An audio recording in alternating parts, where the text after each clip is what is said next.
Thank you very much, Joanna. I know you're short of time, so I will try to go take 5 minutes, 1 minute per slide. I have 5 slides.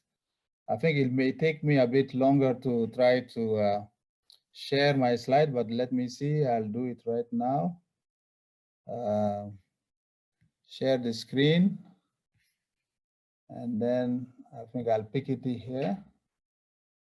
And then I say share. Sorry, technology sometimes is not as obvious as we can.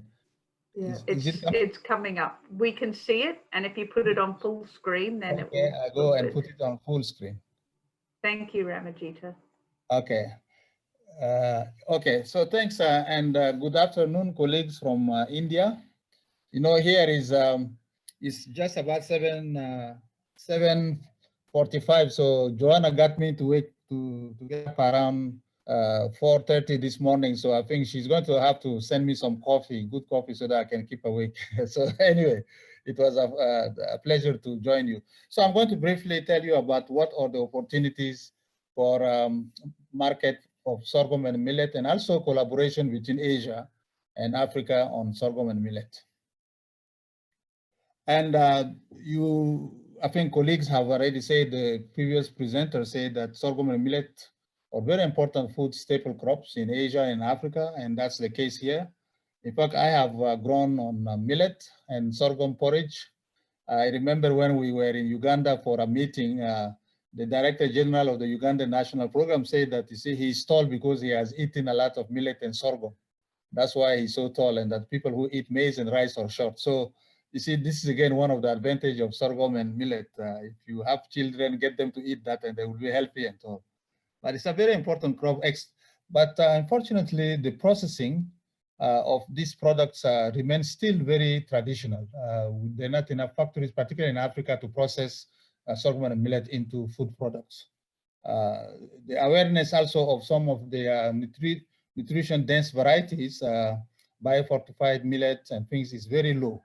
And we need to promote those improved hybrids and biofortified varieties that are rich in iron and zinc. We need to promote them more so that farmers can grow them.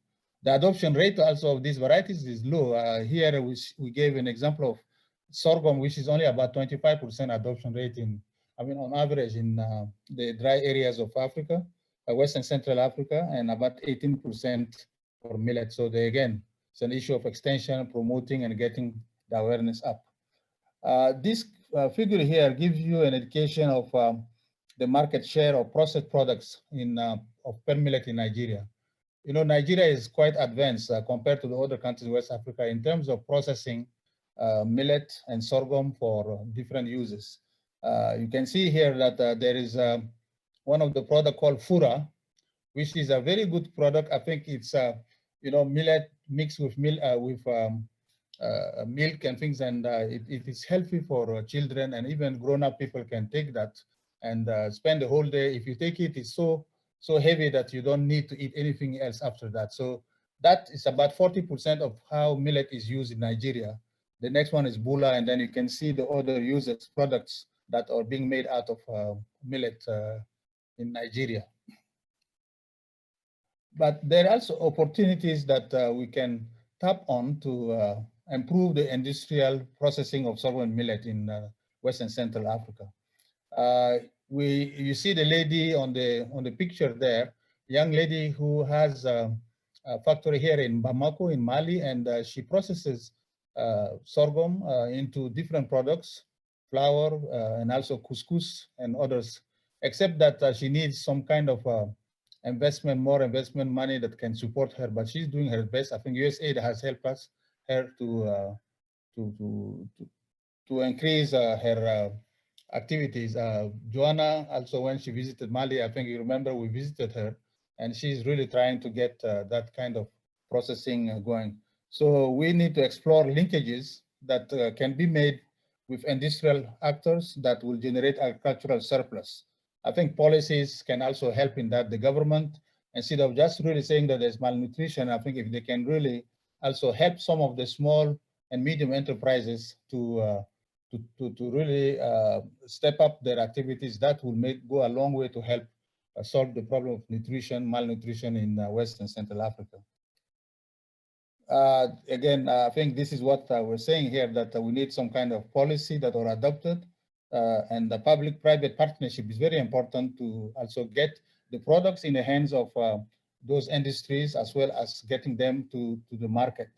There is also things like the enriched flour that is being used, so that there's market for it now. You can go into some supermarkets in West Africa and find some small package of millet flour or sorghum flour, and I think that's what needs to be made to add value to the products of millet and sorghum. So the research and industry should really work together to get this kind of activities up and then add the market value to the products. Opportunities for collaboration between Africa and Asia. We've been talking about that with colleagues in Asia, and I think there could be joint venture between value chain actors that can look at the different segments in West and Central Africa and India. We focus on capacity building. I mean, there's a lot of experience in India, so we can get people to go there, even private sector people to get some training. And we need to intensify the development and release of nutrient-dense crops that are rich in iron and zinc, and also develop nutrition and food processing laboratories that can be used here to test some of these materials. So I think with that, Joanna, I saved some minutes for you, and thank you for those. Those are just really some brief notes for discussion later. Thank you.